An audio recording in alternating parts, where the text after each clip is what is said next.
నందమూరి నరసింహం బాలకృష్ణ వారసుడు మోక్షజ్ఞ వెండితెర అరంగేట్రం గురించి గత దశాబ్ద కాలంగా చర్చలు జరుగుతూనే ఉన్నాయి.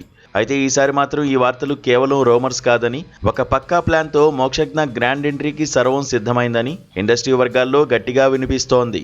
మొన్నటి వరకు హనుమాన్ డైరెక్టర్ ప్రశాంత్ వర్మ దర్శకత్వంలో మోక్షజ్ఞ పరిచయం కాబోతున్నారనే వార్త విపరీతంగా ప్రచారమైంది. ప్రశాంత్ వర్మ సినిమాటిక్ యూనివర్స్లో మోక్షజ్ఞ ఒక కీలక పాత్రతో ఎంట్రీ ఇస్తారని అందరూ భావించారు. కానీ చాలా మందికి తెలియని విషయం ఏమిటంటే, ప్రశాంత్ వర్మ మేకింగ్ స్టైల్ నేటి యూత్కు బాగా కనెక్ట్ అవుతోంది. అయితే కొన్ని అనివార్య కారణాల వల్ల ఈ ప్రాజెక్టు ప్రస్తుతానికి పక్కకు వెళ్ళినట్లు తెలుస్తోంది. దీనిపై అధికారిక ప్రకటన రాకపోయినా మెగా ప్లాన్ మారిందని మాత్రం స్పష్టమవుతోంది.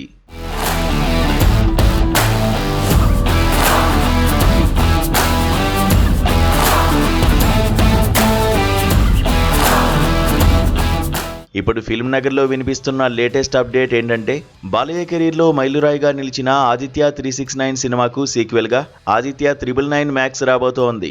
ఈ ప్రతిష్టాత్మక చిత్రంతోనే మోక్షజ్ఞ హీరోగా పరిచయం కాబోతున్నారు.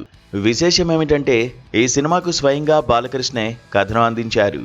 టైం ట్రావెల్ కాన్సెప్ట్తో వచ్చే ఈ కథను నేటి తరం అభిరుచులకు తగ్గట్టుగా మార్పులు చేర్పులు చేసే బాధ్యతను డైరెక్టర్ క్రిష్ జాగర్లమూడికి అప్పగించారట. గౌతమిపుత్ర శాతకర్ణి వంటి చారిత్రాత్మక విజయాన్ని బాలయ్యకు అందించిన క్రిష్పై నందమూరి కుటుంబానికి పూర్తి నమ్మకముంది. సోషియో ఫ్యాంటసీ, సైన్స్ ఫిక్షన్ అంశాలతో కూడిన ఈ భారీ బడ్జెట్ సినిమాను క్రిష్ అద్భుతంగా హ్యాండిల్ చేయగలరని భావిస్తున్నారు. ఈ సినిమాకు బొర్రా సాయి మాధవ్ మాటలందించనున్నారు. ఈ సినిమాలో పాతకాలం నాటి ఘట్టాలతో పాటు భవిష్యత్తు ప్రపంచాన్ని కూడా చూపించబోతున్నారట. గ్రాఫిక్స్ పరంగా, విజువల్స్ పరంగా ఈ సినిమా ఇండియన్ స్క్రీన్ పై ఒక విజువల్ వండర్గా నిలవబోతోంది. మోక్షజ్ఞ ఇప్పటికే నటనలో, డ్యాన్స్లో శిక్షణ పూర్తి చేసుకుని ఎంట్రీకి సిద్ధంగా ఉన్నాడు. త్వరలోనే ఈ సినిమాకు సంబంధించిన అఫీషియల్ అనౌన్స్మెంట్ రావడమే కాకుండా గ్రాండ్గా ఓపెనింగ్ వేడుకను నిర్వహించబోతున్నారట.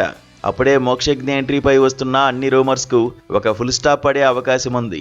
దీంతో పాటుగా ఈ సినిమాలో బాలయ్య కూడా ఒక కీలక పాత్రలో కనిపించనున్నారని టాక్.